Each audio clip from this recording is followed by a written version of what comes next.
Life में special events कब होंगे, जैसे आपकी शादी कब होगी, चाइल्ड बर्थ कब होगा, आपकी जॉब कब लगेगी, आपको प्रमोशन कब मिलेगा, या आपको लाइफ में स्टेटस, रिकग्निशन, लग्जरीज कब मिलेंगी, आप मकान कब, प्रॉपर्टी कब खरीदोगे। ये सारे इवेंट्स हम देखते हैं 64वें नवमांश से। उसके लिए हमें लगन चार्ट, D9 चार्ट और ट्रांजिट चार्ट को देखना जरूरी होता है। Welcome to my channel astrology blessings and guidance.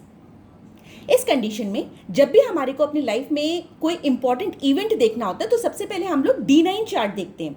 D9 chart में हम लोग चंद्रमा की प्लेसमेंट देखते हैं। चंद्रमा कहाँ बैठा है, यहाँ पे ये D9 चार्ट है, ये लगन है, ये ट्रांजिट यानी गोचर का चार्ट है। तो D9 चार्ट में चंद्रमा की पोजीशन चेक करिए, वहां से आप 4 भाव आगे जाइए। ये 1 2 3 4 यहाँ पे आप गए, आपको कौन सी राशि मिली, 4 नंबर की राशि कैंसर यानी कर्क राशि मिली। तो ये था स्टेप 1। उसके बाद से आप आ गए लगन चार्ट में। लगन चार्ट में आपको इसी राशि को देखना है कि ये राशि कहाँ बैठी हुई है। लगन चार्ट में ये राशि बैठी हुई है सप्तम भाव में। सप्तम भाव जो कि दशम भाव से दशम है, भवत भवम के हिसाब से 1 2 3 4 5 6 7 8 9 10। तो 10th हाउस आपका स्टेटस का होता है, आपके कर्म का होता है, आपके रिकग्निशन का होता है। तो ये दशम से दशम है। तो जब भी इस 4 नंबर की राशि से मेजर प्लैनेट्स गोचर में जाएंगे, अब ये 4 नंबर की राशि यहाँ पर है, ट्रांजिट में, गोचर में ये पोजीशन यहाँ पर निकलती है। आपने देखा कि इस वाली राशि पर कौन कौन से प्लैनेट्स दृष्टि डाल रहे हैं या यहाँ पर कौन बैठा हुआ है। तो यहाँ पर बैठा है केतु, इसको दृष्टि डाल रहे हैं Jupiter, Rahu and Mars. Jupiter अपनी सप्तम दृष्टि से यहाँ देख रहा है, राहु यहाँ सप्तम दृष्टि से देख रहा है, केतु यहाँ पर खुद बैठा हुआ है और मंगल अपनी अष्टम दृष्टि से देख रहा है। 1 2 3 4 5 6 7 8। तो जब 4 नंबर की राशि पर इन 4 प्लैनेट्स ने दृष्टि डाली या संबंध बनाया बैठ करके या दृष्टि के थ्रू, तो इस नेटिव को लाइफ में प्रमोशन मिली, ये उच्च पद पर आसीन हुआ, इसका स्टेटस बढ़ा। यदि हम इस वाले चार्ट को देखेंगे तो इस वाले चार्ट में इस चार्ट को देखने से पहले मैं आपको बता दूं कि जुपिटर एक राशि में 1 साल तक रहता है, शनि एक राशि में 2.5 साल तक रहता है, राहु और केतु 18 महीने तक रहते हैं और मंगल 45 दिन तक रहता है। इसके अलावा जो बाकी प्लैनेट्स होते हैं वो कम ड्यूरेशन के लिए रहते हैं। जैसे आपका चंद्रमा जो है वो करीब 2.5 दिन तक या 2.25 दिन तक रहता है, मरकरी 14 to 30 डेज तक रहता है, वीनस यानी शुक्र आपका 23 दिन से लेकर के 2 महीने तक रहता है और सूर्य आपका एक राशि में 30 दिन तक रहता है। तो ट्रांजिट में कोई भी प्लैनेट इस तरीके से रहता है। और इस वाले चार्ट में यदि हम देखेंगे तो चंद्रमा आपका यहाँ बैठा है। D9 चार्ट में हमने सबसे पहला स्टेप फॉलो किया। D9 चार्ट में चंद्रमा यहाँ बैठा है, यहाँ से हम 4 घर आगे गए, 1 2 3 एंड 4। हमें कौन सी राशि मिली, हमें 9 नंबर की यानी धनु राशि मिली। तो ये हुआ आपके 64वें नवमांश का स्वामी।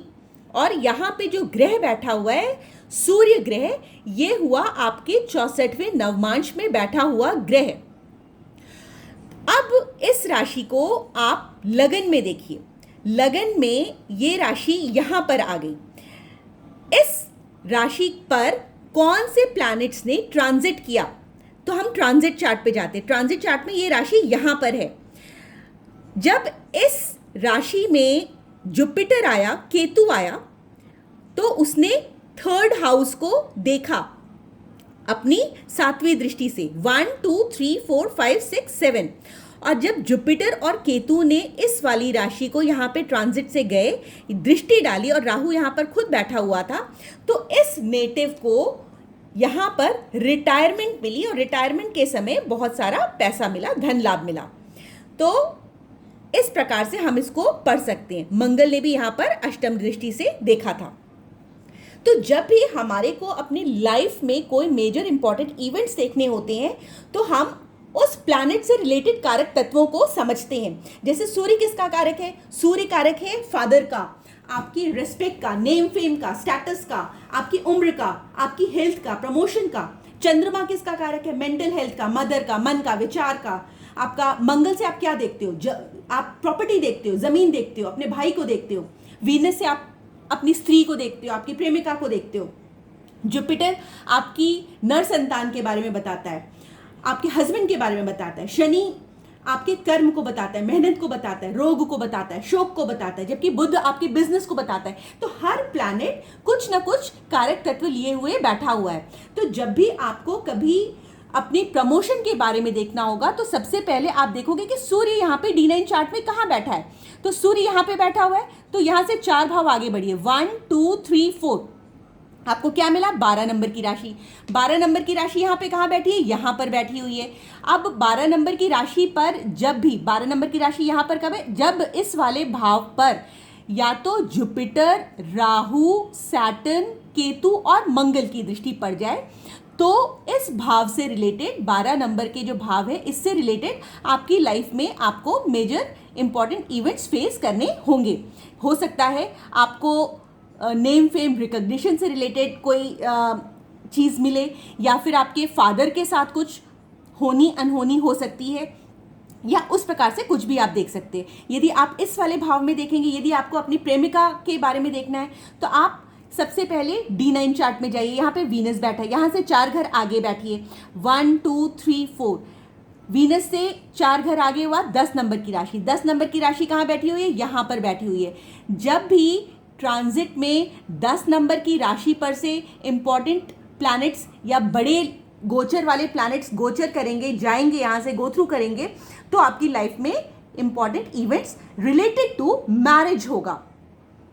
तो उस वक्त या तो शनि हो, यहाँ पे शनि बैठा हुआ है, यहाँ पर राहु की दृष्टि नहीं है, केतु की दृष्टि नहीं है, मंगल की दृष्टि नहीं है, और ना जुपिटर की दृष्टि है, जुपिटर की भी दृष्टि नहीं है। तो कम से कम 2 बड़े प्लैनेट्स के जिनका जो गोचर स्पैन जो होता है लंबा होता है, उनके 2 प्लैनेट्स की यहाँ पे दृष्टि होना या उनका संबंध स्टैब्लिश होना बहुत ज़रूरी होता है।